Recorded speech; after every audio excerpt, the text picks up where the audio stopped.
তারা জাহাঙ্গীরনগর বিশ্ববিদ্যালয়ে তারা আসলে জাহাঙ্গীর, তারা আসলে ভালো।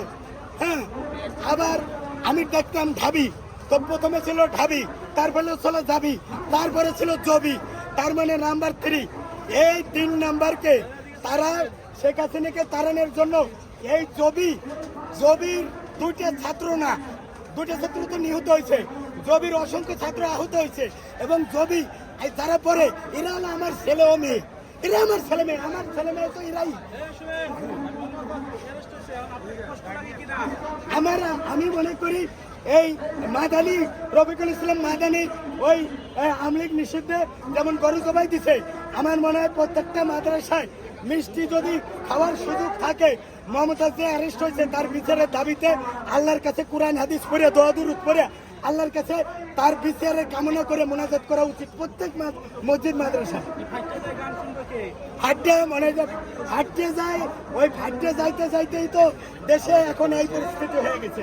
এখন ফাটিয়ে যায়, জেলখানায় যারা আছে তাদেরকে ওই ফাটিয়ে যাওয়ার গান শেখায়।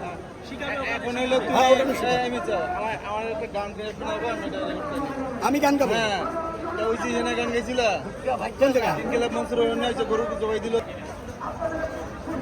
এটাকে কি বলা যায়? এটা আসলে আমরা ভালো কথা বললেও এটাকে নেগেটিভ ভাবে দেখা আগুনের গোলা এটা না,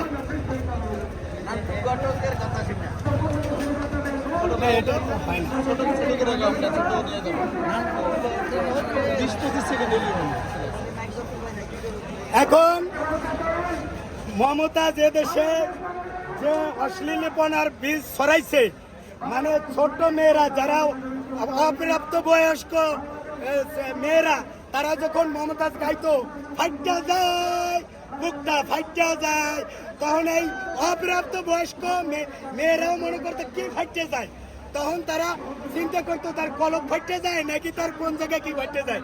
এই জন্য এই মমতাজের ফাইটে যায় পোলা তো নয়, সে যে আগুনের গোলারে, এই সমস্ত গান যখন পোলারা শোনে রে, তখন তো কেউ ঠিক থাকতে পারে না রে। এই জন্য আমি বলি মমতার বিচার চাই, মমতার এই ধরনের অশ্লীলতা যে করবে তার বিচার চাই। ইনকিলাব জিন্দাবাদ। অবশ্যই আমি ইনকিলাবের লোক।